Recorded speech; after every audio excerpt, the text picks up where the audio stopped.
Hey everybody, and welcome to another 15-day crafty challenge. Don't forget to use hashtag #CraftForTheCurve when you make crafts during this time to be entered to win the giveaway from all the awesome sponsors at the bottom of the video in the description.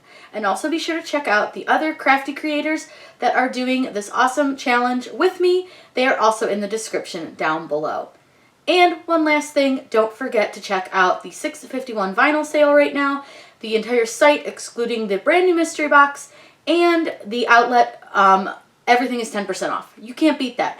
Just go to the link in the description down below. It's the first link, and use code SUPPORT651. Today I'm going to show you guys how to make this really cute shadow box, and you only need a couple of things. You just need a shadow box. This is 9x9 from Michaels. I used some Perler beads, or they're called Melty beads as well, to make the sunflower in the center, and then I just used some vinyl and some glitter cardstock. It's really easy to do. You can do any kind of Perler bead design that you would like to and put it in the center of your box, but it's really easy to do. So let's go, and I'm going to show you guys putting the Perler beads together and then how to make the circular decal on Design Space. I'm going to show you guys a quick time lapse of making the sunflower Perler bead or Melty bead that we are going to put into our shadow box. So let's get started.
Once you finish your design, cover it with some parchment paper and use your Easy Press Mini on the high setting or a regular household iron on the medium setting and move it all over your beads. You'll be able to see as they fuse together, and you're going to do this on both sides. So once you finish one side, flip it over and do the other. The first thing that we are going to start with is the template so that we know where our design will fit.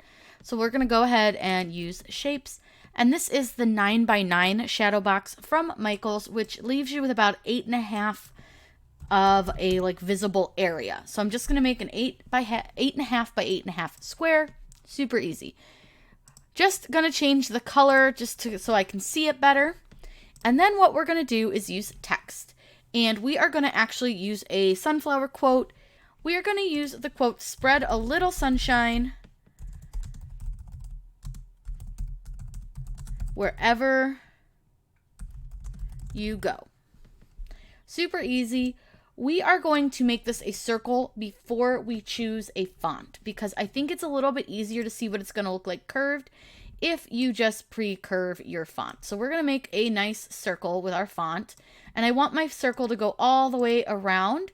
So I'm just going to put my circle almost at 0. I just want a little space kind of where the words are, like the quote is over. So what you can always do is just change this little number and just see if you can get a little bit more space in there. You may need to play with it, just kind of figure out about where you want it.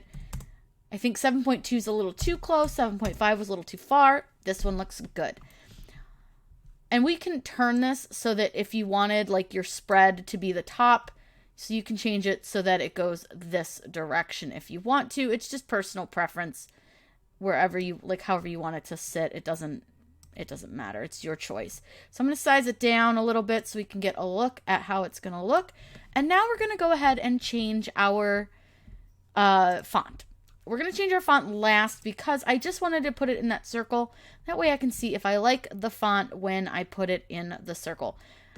Now for something like this, I don't want to use a script font because I think it's going to be really hard to read because you're going to have to respace all your letters and see how kind of funny that is. It's kind of hard to read it. I don't really love it, and I kind of just want something simple and fun but easy to read. So we're just going to play around with our font and figure out what we like. And just for fun, let's see what this looks like. This is one of my favorite fonts, and I hate it. I hate it round. It looks weird. I'm just not a proponent of round things in script fonts. They're not my favorite, and I don't like that. I think that's a little hard to read. And Craftaholics, one of my favorites. But you just kind of got to play around and see what you like. Oh, I love this. Okay, this is what we're going to do. We're going to use, this is DK Lemon Yellow Sun. I'll link the font below. You guys always ask what fonts I use, and I never tell you because I always forget to. So this will be where you kind of play around and respace things a little bit. I think that is a little too close, so let's play with this number and just see. That looks really good. Now you can spread your word back out to fill in your square. Oops, and don't grab your square, grab your word. And you want to just fill in your square as big as you want. It doesn't matter. It's kind of up to you how big you want it. Now I'm going to cut this in white because I think it'll look really nice against everything else that we have. So let's just take a look at what it looks like in white. I think that's going to look really, really cute. Going to get rid of the square because we don't want to keep that. You want to make sure that this is the size you want it, and then just click on Make It. It's going to go ahead and cut out your design in the circle, and then we can apply it to the glass and apply our sunflower to the back. We need to apply the transfer tape, so all I've done is rolled out a little bit of medium tack transfer tape, and I'm just going to lay my decal down on it, and then we're just going to trim it off. I always just have a lot of people ask me, how do you apply transfer tape? What's it for? It's basically just so that you can lift off your decal from your backing without it getting out of order or messed up. And then I'm just going to roll up that little piece that's left over and just flip this right back over. And then we're just going to take and burnish it just lightly. You don't have to press real hard on it, but we're just going to burnish it lightly. Now, before we do anything else with this, we are actually going to use the Hinge method to lay this down because I think it will be a little bit easier because it's kind of a large decal and we want to make sure that we get it nice and centered. So what I've done is I've taken the cardstock that we're going to put behind our frame and placed it right on our glass, right behind it, and I'm just evening it out so that our glass is sitting relatively straight. Okay, that should work. The bottom's a little funky on it because I hand cut, but that's okay. So now what we're going to do is take our design and kind of figure out about where center is. And if you want to help yourself a little bit more, because like I cut this really big, it's a little easier if you can see around the edge of your design. So I'm just going to cut off all this excess. And this is just going to make it a little bit easier so that you can see the edges of the glass around it. So you want to try to trim pretty close. Get it to the direction that you want it. And then you can measure. I am an eyeballer. So I like to eyeball my design and see if it looks even. You'll take some painter's tape, and I recommend definitely painter's tape. Don't use anything super sticky. And I'm just going to tape down 1/2 here. And I'm just taping it real gently right now because I'm going to move this around a little bit. And then the other half over here.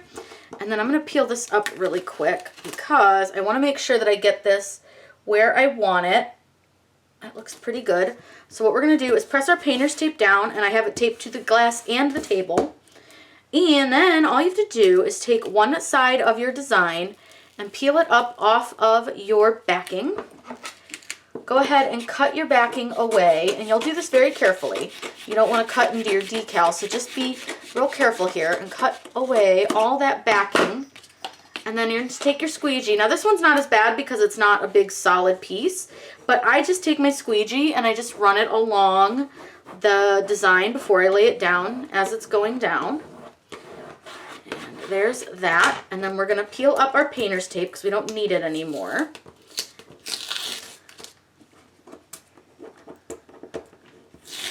Going to take that off and then fold it the opposite direction, and you're going to peel off the backing this way, and then you're just going to do the same thing where we're just going to lay it down, and as we lay it down, and my glass is going to slide a little bit, so I'm going to just tack it down with that painter's tape real quick, and then we're just going to lay it down really gently. Easy peasy. Look at that. So there is your decal. Now we need to take our transfer tape off. Just going to give it one quick burnish just to make sure that those letters are stuck down. They're pretty thin, so we'll just do that. And then you're just going to gently peel off your transfer tape.